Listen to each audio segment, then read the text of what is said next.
So this is part 2 of our derivation of the hydrostatic pressure equation. And in the first video, we left off with this expression right here, which expresses the net force in the y direction on our differential element as drawn here. So if we begin by looking at this double integral right here, the double integral that expresses the aggregate force on the left face of our cube as highlighted here on the right, and broken out in planar fashion here on the bottom, we can see that our double integral sums from 0 to dz and 0 to dx. So what does that mean exactly? So if we look at the planar representation of our left face, we can see that summing from 0 to dz and 0 to dx basically discretizes this plane from 0, 0, which is right here. It basically discretizes our plane from 0 all the way up to dx, just like that, and 0 all the way to dz, just like that. Keeping in mind that the height of this plane is dz, right here, and the width of this plane is dx. So to begin, what this double integral is basically saying is start at dz equals 0, and then form one single differential element in z. So that would be all the differential elements that are at or below this line, because we're going to say that this is dz1. Now discretize that into dx's. Each of these little differential elements will have a unique pressure associated with it, just like this. And then it's saying, basically, take your PL1, 1, multiply it by your dx1, and multiply it by your dz1. Then take your PL1, 2, multiply it by your dx2, multiply it by your dz1. Then take your PL1, 3, multiply it by your dx3, multiply it by your dz1. Do that all the way until you get to the very last differential element on this first row of dz's. Then repeat the process for the second row of dz's, where you could say this is dz2. Now draw a line across just like that, split that into differential x's all the way across from 0 to dx. Do the same exact thing. You have unique pressures on these differential elements, etc. Then do the same exact thing. PL21 is dx1 dz2 plus PL22 dx2 dz2 plus PL23 dx3 dz2, and so on and so forth. And you do that for every row of dz's, across every dx, until you've completed a full discretization of this plane. And then when you add all of these differential forces together in all of these differential areas, you will have the aggregate force on the left face. So this double integral is, in that sense, adding up all of the differential forces on all of these differential areas and giving us the aggregate or summed force of all of those differential forces. We do that for the left face, which is this double integral, and we do it for the right face, which is this double integral. Okay, so I just wanted to take a moment to elaborate and kind of clarify how that double integral more physically translates into a force. So at this point, we have our final expression for the net force in the y direction on our differential element, which is this simplified double integral, and the Taylor series expressions for the pressure on the left face of our cube and the pressure on the right face of our cube. And we're just looking to plug in these expressions into this simplified double integral to see what kind of cancellations we can yield, to determine if we can come up with some kind of attenuated or relatively simple final expression for the net force in the y direction on our cube. So we're just going to plug in this Taylor series for the pressure on the left face into PL, and this Taylor series for the pressure on the right face into PR, and see if we can work out some of those cancellations in algebra. So I'm going to skip ahead to that, and then we'll meet up at that point. And so after some algebra, we have our expression for our double integral, algebraically simplified, where this expression right here is simply this double integral with PL substituted in, PR substituted in, and some algebraic simplifications applied. So a couple of notes. One, it's worth noting that the partial derivatives in this expression right here, and therefore this expression up here, are the partial derivatives applied at the center point of the differential element. So this dp dx is equal to this dp dx, this dp dy is equal to this dp dy, and this dp dz is equal to this dp dz. Additionally, the pressure here is evaluated at dx over 2 dy over 2 dz over 2, so the pressure evaluated at the center point is the same exact pressure evaluated at the center point in this expression.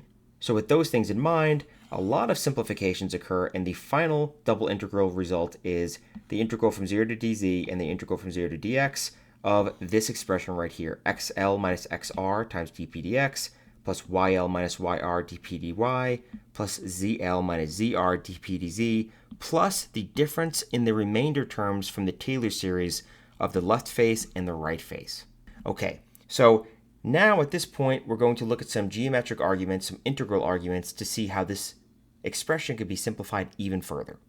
So you'll remember from our explanation of the double integral that the way that this summation occurs is we look at each dz first individually, and then we sum over each dx. So in this double integral, what we're basically saying is start at z equals 0, and then go to your first differential z, dz1, and then sum up all of the differential forces at that first dz over all of the dx's. Then go to the next dz and sum up all the differential forces over all the dx's. And then go to the next dz and sum up all the differential forces over all the dx's, etc. Starting at z equals 0, going all the way to z equals dz, and x equals 0, and going all the way to x equals dx. So here you'll see specifically that we're going to start by doing that on the left face, and then doing the same exact operation on the right face.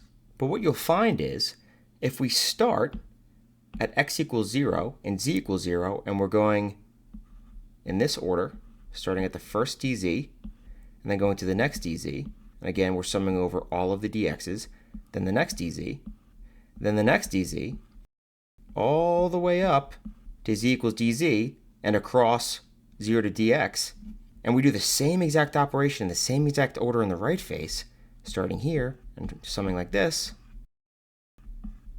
doing the same algorithm on the right face as we did on the left face in the same order at the same time, you'll see that at any given moment in this integral, that the x-coordinate of the left face is equal to the x-coordinate on the right face. And the z-coordinate on the left face is the z-coordinate on the right face.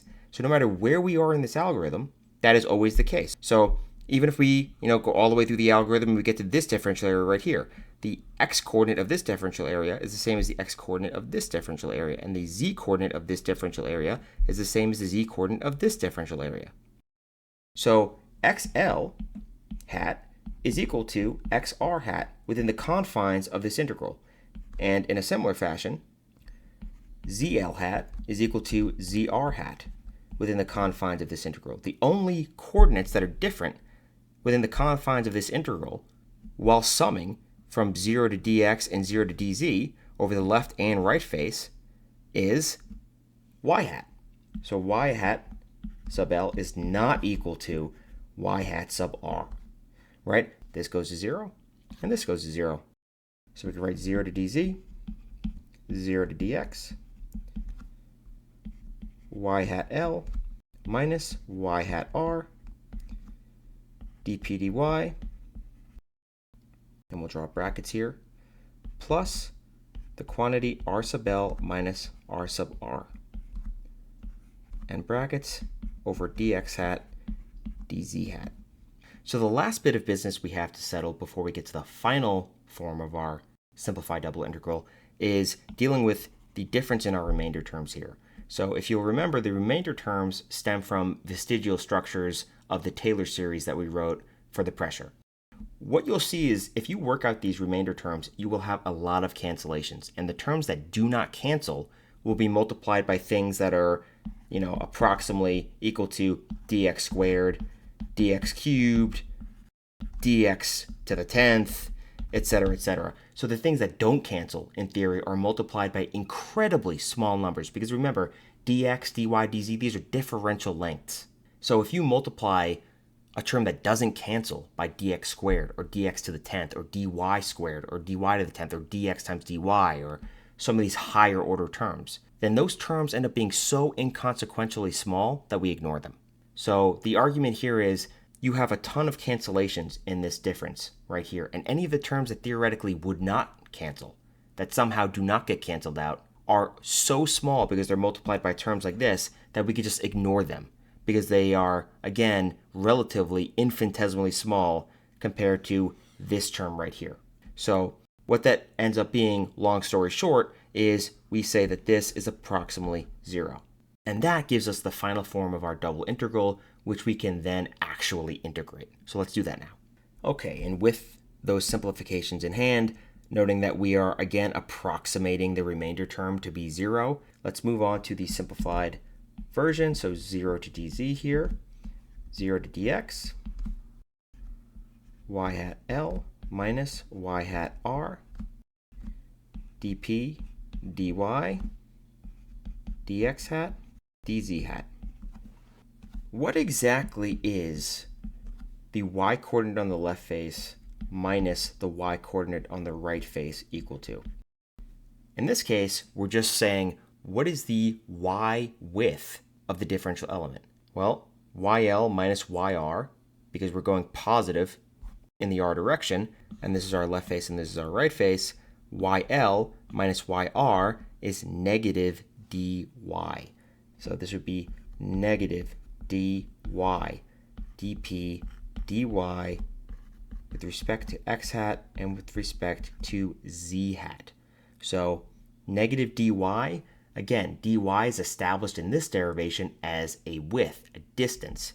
So we're going to bring that outside of the double integral like this. And finally, if we look at dp dy and all of the other partial derivatives that are in this derivation, they're all evaluated at the center point of the differential element, meaning they're not variables. They're not functions of x, y, z, x hat, y hat, or z hat. They're constants evaluated at a very specific point in the domain of the problem. So dp dy is evaluated at the center point, dx over 2, dy over 2, dz over 2. dx, dy, dz all being lengths, distances that have been established in the original geometry of the problem. So dp dy is a constant. It's not a variable. So we could pull that out of the integral too. So what we end up having is negative dy dp dy, and then you have your integral.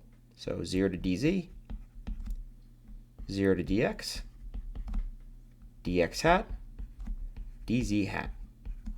And then we have that is equal to negative dy dp dy, and then we have the integral from 0 to dz.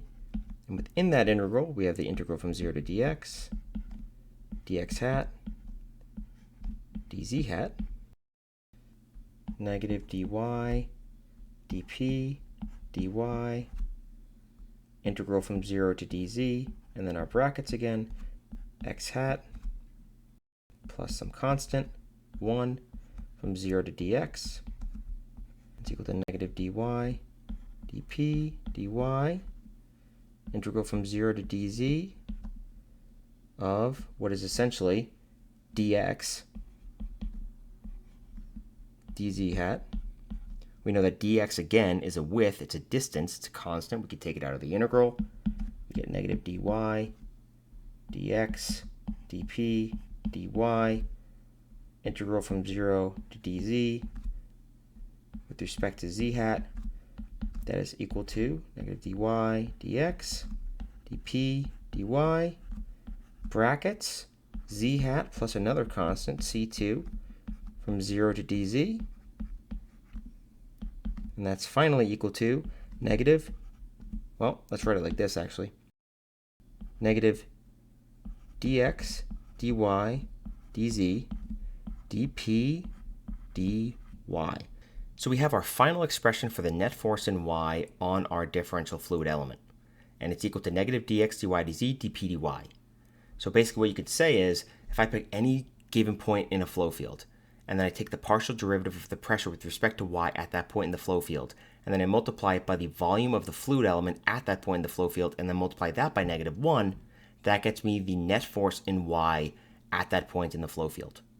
Now, what you can also do is generalize these arguments and say, if I perform a similar analysis in x on the front and back face of the fluid element, and a similar analysis in z on the bottom and top face of the fluid element, then I will get analogous results to this result right here. So then what I can say is dfy is equal to negative dx dy dz dp dy, dfx is equal to negative dx dy dz, dp dx, dfz is equal to negative dx dy dz, dp dz. So this system of equations here describes the net surface force on our differential fluid element, because remember, we're only looking at a static flow field. In a static flow field, the only surface forces present are those from pressure. There are no shear forces present. So what we can do here is we could say dfx vector is equal to negative dx dy dz dp dx I hat. dfy vector is equal to negative dx dy dz dp dy j hat. dfz vector is equal to negative dx dy dz dp dz k hat. And you may be asking, how do I know for the vectorized forms of these net forces that I could just add an I hat, j hat, and k hat? How do I know that it's not actually negative I hat and negative j hat and negative k hat, etc.? The way you can kind of verify that is if you just go to the original cube and then look at what happens if I have a positive pressure gradient. What happens if I have a negative pressure gradient? And then figuring out how do you apply the unit vector to those net forces such that you get the correct sign given those various scenarios. And you'll see that just adding an I hat, j hat, and k hat actually gets you the correct signs. So the system of equations right here is our net surface force due to pressure on our differential element. So you'll remember that the gradient operator, let's say the gradient of P in this case, would be equal to dP dx I hat plus dP dy j hat plus dP dz k hat. And again, the gradient is just an operator, and the gradient of a scalar field is a vector.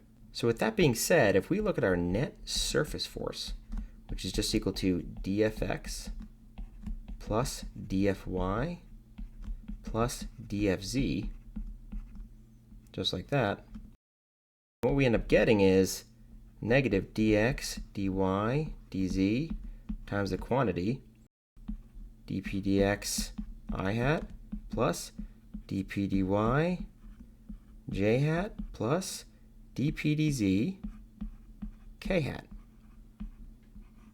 We're just adding up the system of equations right here. We've defined our operator, gradient P, as this right here. Again, the gradient of a scalar field is a vector, and we get this expression right here. Okay, so what that is equal to is negative dx dy dz times the gradient of P. That's it. So the gradient operator is just a way of collapsing a bunch of partial derivatives into a single term. Now what we can do is add our body force. So if we remember that our net force, our overall force, is equal to our net surface force plus our net body force, remembering that in a static fluid, the net surface force, again, is only due to pressure, which is described by these equations right here. We can write that dFS is equal to negative dx dy dz gradient of P, and then add our body force due to gravity, which is rho g dx dy dz, right? And that is our net force on our differential element. This equation right here is the net overall net force on our differential fluid element. So the way that this is often written is the net force on the fluid element divided by dV, the differential volume of the fluid element, equal to dx dy dz, is equal to the negative gradient of P plus rho g vector. Okay, and with this expression right here, which basically says the net force on the fluid element divided by the volume of that fluid element is equal to the negative gradient of pressure plus rho times g, we can plug this into Newton's second law and get the actionable version of our governing equation. So let's do that right now. Okay, we're ready to plug this into Newton's second law, but before we do, let's review one more time. Negative gradient of P is the net surface force per unit volume at a point, and the net surface force per unit volume at a point applies because there are no shear stresses present in a static fluid. And rho g is the net body force per unit volume at a point because no other body forces are present in this analysis, so no magnetic field, no electric field, etc. So we can write Newton's second law for this differential element as the sum of the forces is equal to m times dA, a differential acceleration for our fluid element. So I'll write a little bit more clearly. And since this is a static fluid, dA is equal to 0. So we have the sum of the forces, or the net force on our fluid element, or dF, is equal to 0, right? And the way we can write that is then negative gradient of P plus rho g vector is equal to 0 for a static fluid with no body forces except for gravity. Note that this equation right here is actually a vector equation because again, the gradient of a scalar is a vector and g is a vector. So let's write this vector equation out in its 3 components. Okay, so in the component forms, we have our equation breaks down into these 3 equations right here. And it's worth noting that when we write negative gradient of P plus rho g is equal to 0, this is a vector equation. So in reality, this 0 should technically be vectorized like this, right? Just like that. So the 0 is technically vectorized. So if we break down this equation right here into its vector components, we get this equation right here. And to bring a vector equation into its component forms, you just set the components of the vectors equal to one another on both sides of the equation. So here in our x components, we have negative dp dx is equal to 0. And so dp dx is equal to 0. Negative dp dy is equal to 0, so dp dy is equal to 0. And negative dp dz minus rho g is equal to 0. And so dp dz is equal to negative rho g. So here, what does this result mean? This just means that pressure is not a function of x, right? This means that pressure is not a function of y. So what does that mean? If pressure is not a function of x or y, it's only a function of z, right? Because again, we're looking at a static fluid, a steady fluid. So the way we can write this is instead of partial derivative of p with respect to z, we can write the whole derivative of p with respect to z is equal to negative rho g. And what this is basically saying is the pressure gradient in z in the fluid has to be balanced out by the weight of the fluid, right? Which makes sense. If weight is acting down, then pressure has to be greater below the element than above the element to support the weight of that element. So the pressure gradient has to balance the weight of the fluid, okay? And these 2 equations above in x and y just tell us that pressure is only a function of z, right? Which makes sense because the only other force acting in the fluid is also in z. There are no other forces acting in x or y, so the gradients have to be 0 because if they weren't 0, the fluid elements at those points would be accelerating in x and y, but they're not because it's in a static fluid. So we know that this actually makes quite a bit of sense. Okay, so to the next part of the problem. What we're going to write then is we're going to formalize this equation and then continue from there. So let's skip to that part. Okay, so here's the formalism of our final equation here, which will simplify a bit more actually, but just to kind of have a save point, dp dz, whole derivative, dp dz is equal to negative rho g, and this equation applies for a static fluid where gravity is the only body force, where the z-axis or k hat is positive vertical, opposite but parallel to gravity. So we'd have g is acting like that, and z acts up like that. And rho and g are technically variables. So rho and g have not been assumed constant, they can vary. We're going to actually assume that those are constant in the next simplification, but at this save point of the equation, rho and g are variables, and they can vary. And at certain problems where you're looking at huge atmospheric distances, you actually do have to treat g as a variable, and it has to be integrated as if it is a variable. But for most engineering problems, we typically do not have to treat it as a variable. And for our final simplification, we're going to assume that we're dealing with an incompressible isothermal fluid, such that we can assume that the density is constant, and we're also going to assume that the magnitude due to gravitational acceleration g is also constant. However, unfortunately, this video is also running a bit long, so there's going to be a part 3 to this video where it's going to be quite short and we just look at the final simplification step here. So I will end it here. Thank you very much for watching. I really appreciate it, and I will see you next time.